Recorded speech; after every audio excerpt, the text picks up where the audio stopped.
one and all, to another thrilling episode of Required Reading Goosebumps Edition. I'm your humble host, Erin Bowles. I'm a writer, actor, and comedian, and our book today comes to us from January 1993 by RL Stine, Goosebumps book number 5 in the original series, The Curse of the Mummy's Tomb. This episode, this week, or whatever, was supposed to be Jane Eyre, but I was tired. Happy 2026. And of course, I love to start these episodes with the first sentence of the book, chapter 1, line 1. I saw the Great Pyramid of Egypt, and I got thirsty. I don't hate it. I'll tell you that much. I don't hate it. And yet again, we have neglectful parents. This little boy, I don't think he's even been named yet. Actually, I don't even know his gender, but I'm assuming a boy, is saying, Mom, I'm thirsty. And she is essentially saying, shut up! We're on vacation. Okay, we didn't come here for a drink. And Dad has his head buried in a guidebook. And she says something, the mom says something like, come on, you're whining like a 4-year-old. You're 12.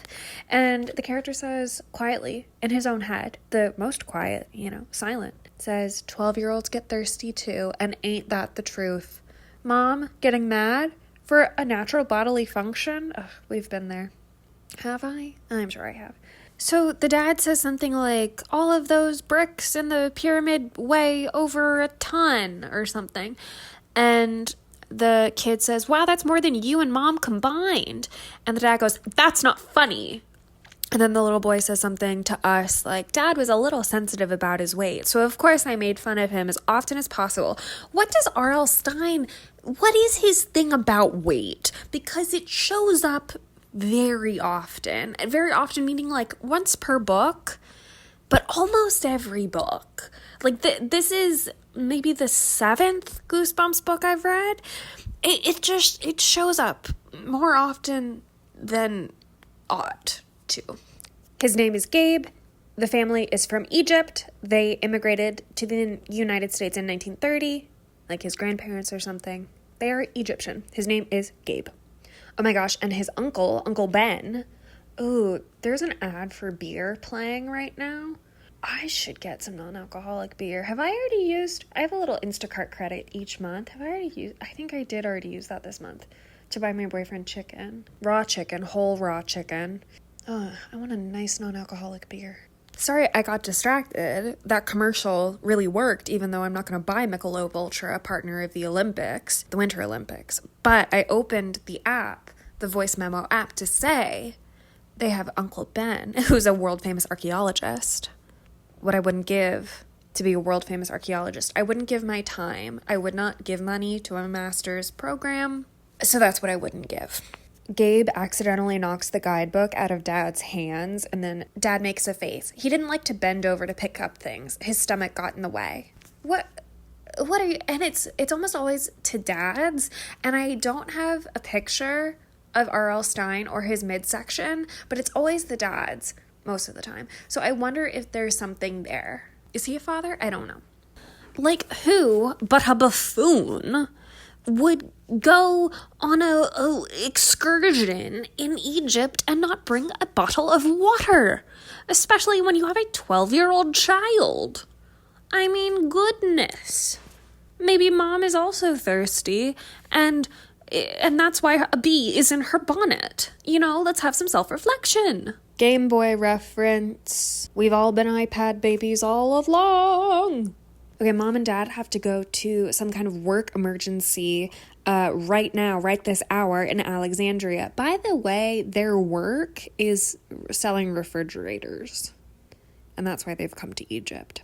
So we got to go to Alexandria. I don't want to go to Alexandria. I want to stay here with Uncle Ben. So Uncle Ben is going to watch over him. Which, thank gosh, because for a second I was thinking we were just going to leave this kid alone in Cairo. Or as my mother's family would say, Cairo.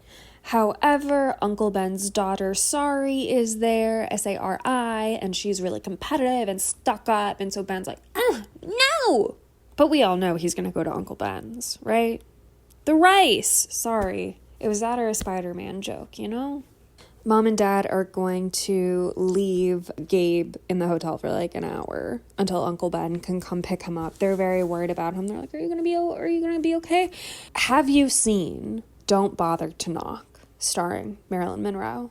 Highly recommend it. I also early last year read the novel that it's based off of, Mischief by Charlotte Armstrong. And let me tell you, once you read that book, you're never going to leave your child unattended in a hotel, especially not with a babysitter that you don't know, who the elevator operator recommended to you because she's his niece. Never. Ben's a little scared being left alone. Ben's a little scared. Again, RL Stine really good at zeroing in on the sort of real life horrors, you know? Although I was never scared of being left by myself because I loved being left by myself. Leave me alone. It's important for kids to have time by themselves, you know? Someone knocks on the door. Uncle Ben would probably knock. That's the respectful thing to do. So Gabe goes to open it, and then there is a mummy. I can see it clearly, and he's approaching me, his arms outstretched, draped in brown paper, and it's Uncle Ben. And Uncle Ben is laughing, and Sari's there, and she's laughing. Ugh, they got me. This is Erin now, not recapping. That sucks, okay? Death to both of them immediately. Multiple times, Gabe has said, that's outstanding, or that would really be outstanding. And I just like that. I think that's cool. I think that's cute. The end. Uncle Ben and his team have found a previously undiscovered tunnel in the pyramid. So it might actually take them finally to the Pharaoh's tomb. And Uncle Ben's like, well, of course I have to take you two kids in the pyramid with me. They're at dinner right now. But they're like, of course I have to take you two with me. Like, where are you going to go? I guess Uncle Ben will not hire a babysitter, which, again, watch Don't Bother to Knock. That lady might have done some shit. Should I spoil this movie? It's from the 50s. So even my own,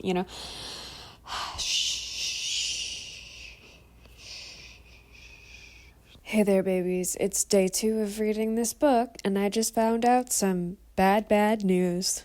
Let's dive in. I love when an author is planting a seed, and it feels like they're actually installing a neon sign. Let me read you the line that made me think this.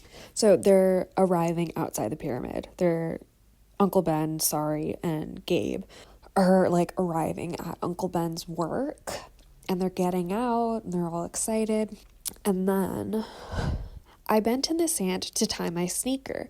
For some reason, the left one was always coming untied, even when I double knotted it. And then Uncle Ben says, my workers are already inside. So I don't know what that's foreshadowing, but I bet that's gonna come back. Let's all write that down in our notes. Do you really think I would be good at teaching? Because everyone tells me that, but I think that means everyone's radically underestimating my level of patience and ability to not get overstimulated. So they're in the tunnels, right? And they're walking through them. And I think this is legitimately scary, walking through underground tunnels. I once on a Girl Scout trip went to Luray Caverns, and that was the closest thing I came to a panic attack until I was 18. Claustrophobic. I could not do it. Sorry to Luray Caverns. So the three of them are descending this rope to go into this tunnel. And in one of the chapter cliffhanger, literally endings, Ben has grabbed onto the rope, and is sliding down. That's the end of the chapter. And then the beginning of the next, Sari grabs the rope and saves him. And almost certainly inconsequential, right, in the grand scheme of the story. But there's an interesting line here within Gabe's head. Why can't I ever be the big hero? Let's all just marinate and stew on that one. Question, do old people in fact smell different? Can you hear my cat? Can you hear my ice machine? Lot of sounds, huh? Lot of sounds. Another mention of the shoelaces. He has to stop and tie them because they came undone again. We've now had 2 mentions of it. You know the next time. You know when there's a third, it's going to be bad. Rules of 3.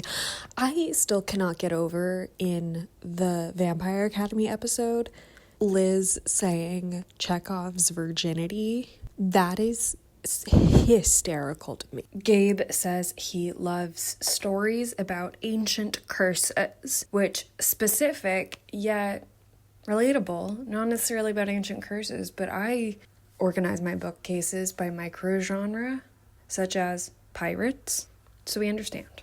Okay, new layer.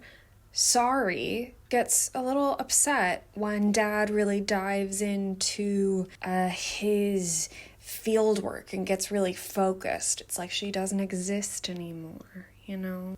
Intriguing. Sorry wants to go exploring the tunnels. Gabe doesn't. And let me tell you, children, there are no children listening to this podcast almost certainly, but let me tell you, children, you would rather be bored than dead. Okay? They sneak off. Sorry is leading. Gabe stops to tie his shoe. Rule of 3s. You knew it. I heard it. You know. And then he looks up and then she's not there. End of a chapter. Yeah, that's how the day's been. This is day 3. But you know, Trader Joe's has this candle that's shaped exactly like their cans of corn, and it smells incredible. And I'm very, very picky about smells.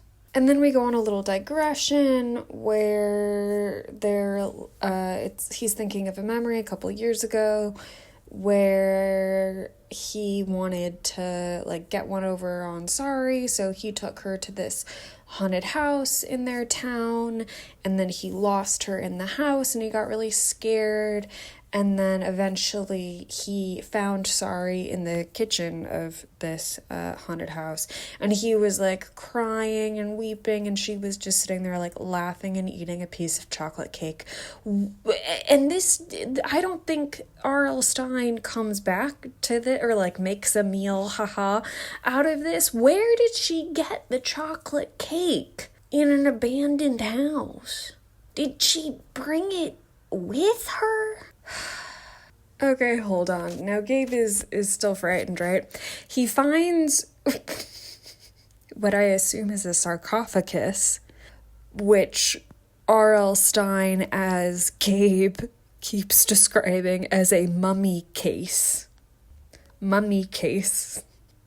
And the thing is, like, Gabe, I'm pretty sure, like, is an Egyptian history kid. So, like, he ought to know the word. Let me keep reading. The lid starts to raise up, and then it lifts a tiny bit more. Here's a quote. "And I heard a hissing sound come from the inside of the big coffin, like air escaping a new coffee can when you first open it." End quote. Very relatable thing that children do. That new coffee can hiss when they have their cup of joe every morning. Am I just being really critical? Is this fun for you? "From the dark depths of the ancient coffin, I saw 2 eyes staring out at me. Do we bet it's Sorry?" Yeah, it is. End of chapter 5, beginning of chapter 6. Hello from February. I'm back. Do I have cramps? Let's go. Her father is an archaeologist. I feel like her father must have said many, many times, do not touch the artifacts. So let's all just keep that in mind, right? I don't know, what is that called? It's like, it would be in a crypt. It's like in season like 5 through 7 of Buffy, maybe not season 7, whenever Spike is in his like house, he sits on top of it sometimes. What is that?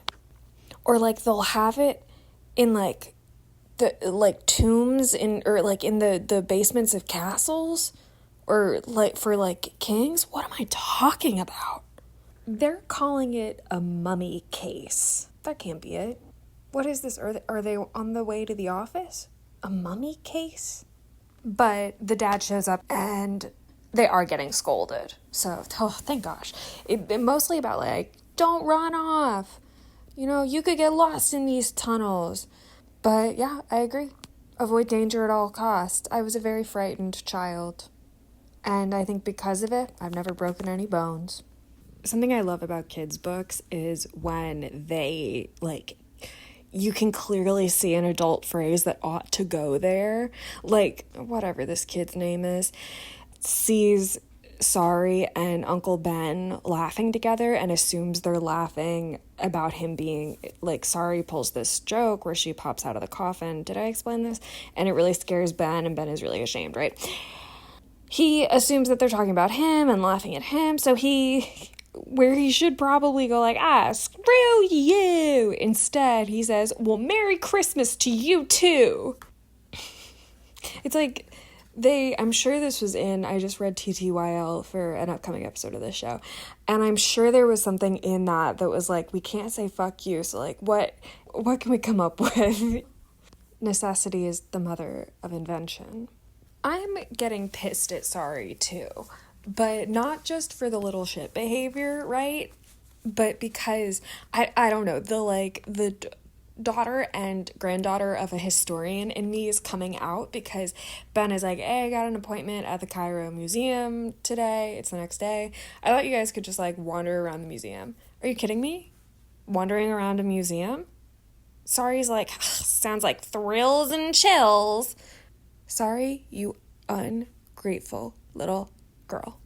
I was going to invent something there to reference a moment ago. Couldn't come up with anything. That sounds like my dream, Sorry. Free reign in a museum? Are you kidding me? Are you kidding me? I think the only museum I have ever been to where I was like, I'm not interested in this at all was, so in Cody, Wyoming, they have a building that's 5 different museums in one. And so it's like the Buffalo Bill Museum. I think I know there's an Indigenous Peoples Museum, a gun museum, a car museum, and I think just like a general, and then like a natural history museum. The gun museum in there and the car museum in there, only time I've been like, I do not enjoy this museum. I get nothing out of this. Only time. And even then, like, there were a few interesting things. I finally learned what a blunderbuss is. Do you know? Look it up. It's a kind of gun, not a car. But Sorry doesn't know how lucky she is. Oh my God. You could just be sitting in the corner of a room, like when your dad has to go do something for work. Like, you could just be sitting in a cubicle watching your father type numbers into a computer. Like, that could be take your daughter to work day. And instead you get to go to a museum? Am I right? 2 of Ben's coworkers have been hospitalized during the night. Now she's complaining that she has to stay in the suite for an hour while he's gone. You tell me I get to stay home? You tell me I could sit in bed? I think even as a 16-year-old, I probably would have done that. I'm a very simple lady. Isn't it interesting how one single word can make you really perk up and go, oh, something is developing here? Because the dad leaves, Sorry wants to go out into the town, and Gabe, they mentioned his name, basically doesn't put up any fight because he's like, she's just going to keep bullying me. So I was going to come and turn on the recording and say, see, bullying is ruining everything. But then, one little word, Gabe in his head says something like, I don't want to be afraid anymore. I don't want her to bully me anymore. We established all of that. From now on, I decided I'll be the macho guy. Macho? So now we're getting something gendered in here. Okay, we're getting another element. Bullying was going to be, the big bad here. And then some patriarchy came in, some misogyny looped its way in, some toxic masculinity. Does anyone actually still listen to My Favorite Murder in this day and age? Did some people bring that habit into the 2020s? I feel like everyone has a distinct moment where they're like listening to My Favorite Murder and they're like, oh, I can't do this anymore. What was I saying? Oh, see, masculine insecurity. Babies, we've got ourselves a kidnapping. So they're at the museum, and Ahmed, I don't even think I mentioned him to you, is sort of a serious, scary-looking co-worker of Dadi. And he shows up, the kids freak out, he chases them down. He's like, wait, your dad just asked me to come pick you up. And they say, okay, we'll go with you. But why didn't Dad come pick us up? And we're sure going in the wrong direction from the hotel. And why are we taking your car? Kidnapping. I mean, maybe RL Stine is going to do another fake out. Maybe he's going to get me good. We'll find out. What is the origin of the phrase practical joke? Because what is practical about it? I know there's a program named after this, but some might even say that practical jokes are impractical. I would say that, certainly. So they are kidnapped, and then it's actually like a pretty sick moment. They are in the back of his car, and they're like, okay, when we get to a traffic stop, we're gonna open the doors and run. So they do. They get back to the hotel room. No one's there. No one's been there. Dad comes in. He's super like dazed and kind of weird and out of it. And his two coworkers who were in the hospital are now mute. Dumb. What's the preferred word these days for being unable to speak? So Uncle Ben says, I gotta go back to the dig site, but I'm not leaving you guys alone. You'll have to come with me. And then he gives them both beepers. Here's the ultimate question of the podcast. Is anyone under the age of 20 listening? Are you out there? Man, all this joking around has really messed up our guy, Gabe. He really cannot trust Uncle Ben to take his concerns, his emotions, his fears seriously.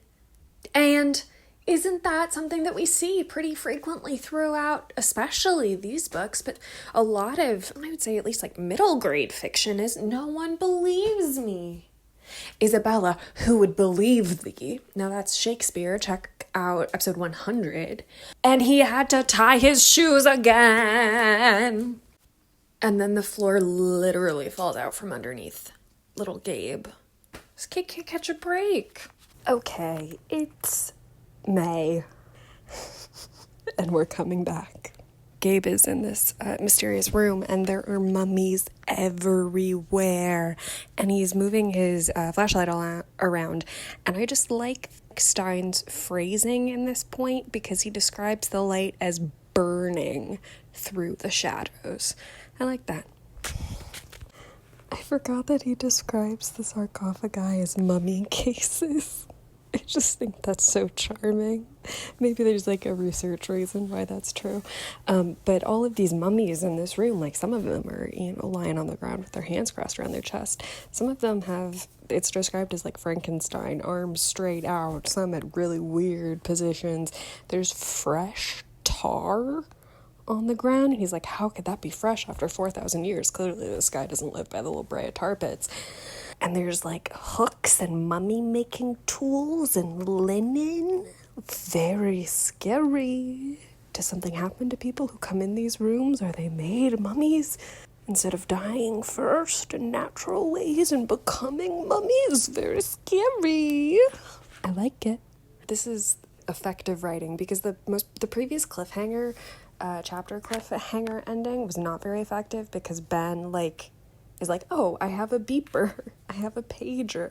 So he pulls it out of his pocket to call for help. See, he seems to think it's like a radio. Like he would be able to talk into it. I can't, let's be honest, I don't know how pagers work. But it's smashed, so he can't call out to anyone. That doesn't seem like a really effective cliffhanger to me. But then, the next chapter, he's calling out, he's saying, help, help, can anyone hear me? And he feels something along his ankle. And he reaches down and he touches something warm. And let me read this to you, because this is effective.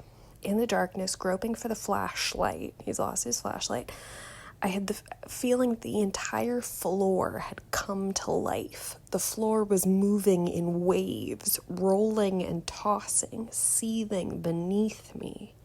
I don't actually know what this is. Oh, as I stepped backward, something slid against my leg. It felt hard and prickly. I heard clicking sounds, snapping, creatures bumping into each other, panting loudly, my chest heaving, my entire body gripped with terror. I jumped up, tried to move away as I fiddled with the flashlight. Something crunched loudly beneath my sneakers. Something had crunched earlier. Hopping over something that scuttled through my legs. Scorpions! I had stumbled into a disgusting nest of them. Gross. So hold on, let me catch you up. Right, scorpions, ass, scary, 2 hands, grab him from behind on the shoulders, yank him away. He thinks it's Mummy, really, it's Sorry, his cousin. She's like, Daddy and I have been looking everywhere for you. Why'd you run away? I forgot how much of a bitch this girl is. It just feels like, particularly Sorry, it feels like the kids in this book are younger than in a lot of the books. Do I want to get into Fear Street? I want a definitive book of Fear Street lore. Do they all connect? Tell me in the comments. No one has commented anything in like a year. I'm dying. I'm drying. I'm dying. Then Ahmed, the guy who tried to kidnap them, comes and finds them. Let me read you this. I tried to warn your father/uncle. The curse must be carried out. I have no choice. You have violated the priestess's chamber. This chamber belongs to Priestess Kala. This is the sacred preparation chamber. You violated it. Now, this is making me think a lot because I'm doing research for our episode on the island of blue dolphins and archaeological questions there. The pursuit of knowledge versus the pursuit of ownership in like an ancestral way. That episode is being recorded in like 6 days, so I'm sure we'll have lots of thoughts then. Another thing that's interesting here is that Ahmed reveals that he is a descendant of this priestess and that it is like a lineal duty to protect this chamber, right? And he's referring to it as the curse. But then there's this interesting idea where it seems like the only thing compelling him is a sense of responsibility. You know, the curse is something that each generation is like choosing to perpetuate, and not just in like a mental way, but like clearly he is taking physical action. You know, he reveals that he scared the 2 other workers by, quote, giving them a demonstration of what it would be like to be boiled alive in the tar pits. Crazy thing to just drop a mention of and then move on. But it's like, no, Ahmed, you're choosing to continue this 4,000-year-old curse. And there must be like a sense of pride in that, right? Like, my grandfather thought he was descended from Thomas Jefferson, and I know he took pride in that. Ahmed reveals that he has been making these people into mummies. That's why some of them look very fresh. It's because they are fresh. It's because he mummified people alive. So what's interesting, and I still have, some of the book to go, but because my ebooks is 70%, but I knew that it probably includes the behind the screams features. We love those. But what's interesting is that I think this is the only Goosebumps book so far where the villain or the creepy, scary parts have not been supernatural or paranormal, but are just a human being doing terrible things, which feels perhaps like a hallmark more of adult horror than... You get what I'm saying. Yeah, Ahmed says that he has to carry out the curse, which is interesting because in my mind a curse is like an inevitability, where here, and I don't think he really sees it this way, or we haven't been led to believe that yet, but the curse is a choice, which kind of feels antithetical to the whole, cursed thing. So Ahmed is holding a knife and a flaming torch, right? And I kept thinking, like, RL Stine is not gonna have Uncle Ben be stabbed.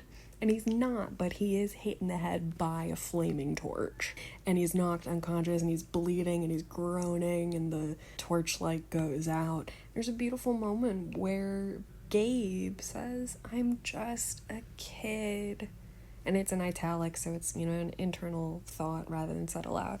But that, I think, is a really... Is this my favorite Goosebumps book? I mean, nothing can compare to the craziness of Camp Jelly Jam, but I am impressed. Okay, hello from my lunch break. Even Ben is calling it a mummy case. The archaeologist, the only person who I believe has called it a sarcophagus, is the bad guy. Oh, what else was I thinking? Oh, so they're trapped in the coffin, mummy case, and then they can send someone else's in there, and it's Uncle Ben. And he's like, yeah, they built trapdoors everywhere. And I'm like, was that? They're like, they even built trapdoors in their mummy cases. And I'm starting to doubt that, but you know, what do I know? I have to go back to work soon. That's okay. Okay, back during the lunch break. Sorry about the music. I finished the book. So, do you remember the little mummy hand that Ben had, that he bought at like some yard sale? So he reaches into his pocket, you know, terrified, and he finds it and he raises it up, and Ahmed is like, the priestess's hand, which, like, there's actually no way. But then he, I think, just runs away. Oh, because all of the mummies start to like come back to life and go after him, and so he runs away. And then by the time that Ben like lowers his hand or something, all of the mummies are back in place. So did it even really happen? Blah blah blah. And then they just like are happy and they party because they lived. Okay, now for behind the screams. So they always have like interviews with the author at the end, and I just wanted to read you this one part. There's a woman kind of near me. Yeah, she stopped directly in front of me. What's going on? Lady. Okay. Nope. Stopped again. One step. Oh, one more. One more step. One more step. Okay, whatever. There she goes. Okay. But they asked the question, like, why do readers like mummy stories? And he says, I think mummies are scary because we know they are real. Many of us have seen a real mummy in a museum or on TV. When you see them all wrapped up, or when you see the painted faces on the mummy cases, it isn't hard to imagine them coming to life and reaching out and grabbing you. Wait a minute, now I'm scaring myself. Cute. And that's it. Next will be Let's Get Invisible, which I think is one of the best remembered ones, so that's exciting. Upcoming recordings we have at the Island of Blue Dolphins, Bunnicula, and the Odyssey. Curse of the Mummy's Tomb, required or not. I'm not going to say any Goosebumps are ever required. Oopsie. You know, this is episode like 111-ish of the pod, so, you know, it's hard to say that this one is required, but it was fun.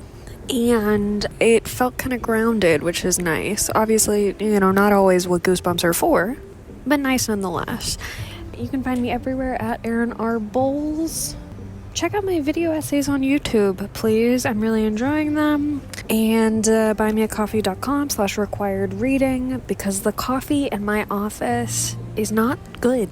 It's not good, and the only milks we have are oat and now pistachio, which, yeah, piss. Sorry. Always bring a second pair of underwear. Bye.